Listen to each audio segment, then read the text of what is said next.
श्री स्वामी समर्थ सर्वांना. 19 एप्रिल 2026 ला अक्षय तृतीया आहे. हा 3.5 मुहूर्तापैकी एक मुहूर्त आहे. हा वर्षातून एकदा येणारा सण आहे. या दिवसाचं असं महत्व की अक्षय म्हणजे कायम, कधीही न संपणार. या दिवसाला खूप महत्व आहे. तुम्ही जे काही या दिवशी करणार घेणार ते कधीही न संपणार असणार. वर्षभर तुम्हाला ती गोष्ट भरभरीने येईल. म्हणूनच या दिवशी तुम्हाला कोणत्या गोष्टी टाळायच्या आहे, कोणत्या गोष्टी तुम्हाला खरेदी करायच्या आहे आणि तुम्हाला काय संकल्प करायचा आहे, या बाबतीत मी या व्हिडिओमध्ये सांगणार आहे. तर तुम्हाला या दिवशी काय खरेदी करायची आहे? तुम्ही सोने खरेदी करू शकतात. जर तुम्हाला सोनं जमत नसेल तर तुम्ही चांदी खरेदी करू शकतात. चांदीचा एक छोटासा कॉइन का नाही होत, तुम्ही खरेदी करा. कोणतेही दागिने किंवा मौल्यवान वस्तू तुम्ही खरेदी करू शकता. त्याचबरोबर तुम्ही एखादं नवीन घर, वाहन, जागा म्हणजे जर तुम्ही आधीपासून विचार करताय की तुम्हाला घ्यायचं आहे, तर तुम्ही हेही घेऊ शकता आजच्या दिवशी. त्याचबरोबर तुम्ही अन्नधान्यही खरेदी करू शकता. गहू, हळकुंड, धने, तांदूळ, गूळ या वस्तूंपैकी कोणतेही 1-2 वस्तू तुम्ही खरेदी करा. त्याचबरोबर तुम्हाला श्रीयंत्र, कुबेर यंत्र आणि एक छोटंसं तुळशीचं रोप देखील खरेदी करायचं आहे. तुम्हाला जे शक्य आहे ते खरेदी करा. आणि विशेषतः म्हणजे सगळ्यात महत्त्वाचं, तुम्ही एक केरसुणी म्हणजेच झाडू तुम्ही खरेदी करा. ती आपली खरी लक्ष्मी तीच आहे.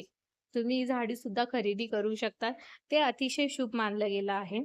तसेच तुम्हाला या दिवशी काय टाळायचं आहे?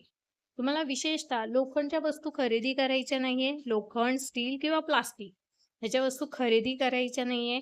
काळ्या रंगाचे कपडे तुम्हाला खरेदी करायचे नाहीये, घालायचेही नाहीये. त्याचबरोबर कोणाकडून पैसे उसनेही घ्यायचे नाहीये किंवा कोणाला पैसे उसने द्यायचेही नाहीये. जर तुम्ही असं केलं तर हे वर्षभर असंच राहणार. तुम्हाला कोणाचंही मन दुखवायचं नाहीये. सगळ्यांना खुश ठेवा, तुम्ही पण खुश राहा. आणि विशेषतः आपल्या घरामध्ये जर तुटलेल्या, फुटलेल्या, बंद पडलेल्या वस्तू आहेत, तुम्हाला या दिवशी तुमच्या घराबाहेर काढायच्या आहे. त्या टाकून द्यायच्या आहे. जे कपडे तुम्ही वापरत नसाल, चांगले नसणार, ते कपडेही ठेवायचे नाहीये. कारण कपड्यामध्ये निगेटिव्ह एनर्जी असते.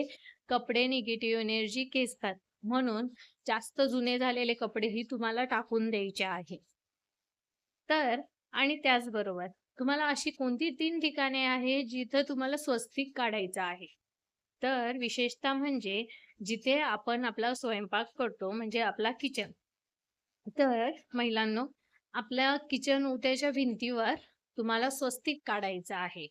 त्याचबरोबर तुम्हाला आपल्या घराची जी तिजोरी आहे, छोटी तिजोरी असू द्या, मोठी असू द्या, तुमचा वाटलंच तर तुम्ही पैसे साचवत असलेला गल्ला असू द्या, काहीही असू द्या. तुम्हाला त्या तिजोरीवर तिजोरीच्या दरवाजावर तुम्हाला स्वस्तिक काढायचं आहे.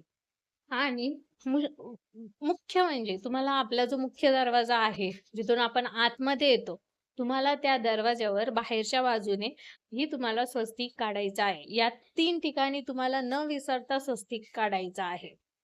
व कारण इथूनच आपली लक्ष्मी येणार आहे. व त्याचबरोबर ह्या दिवशी तुम्हाला असा संकल्प करायचा आहे.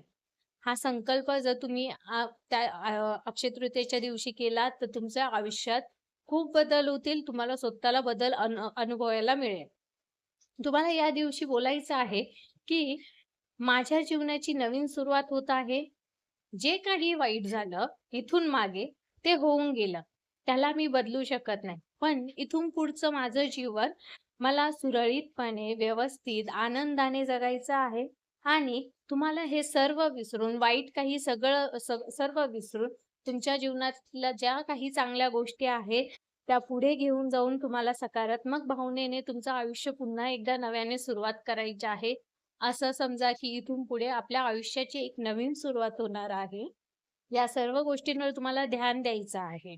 आणि तुम्हा सर्वांना अक्षय तृतीयेच्या हार्दिक शुभेच्छा.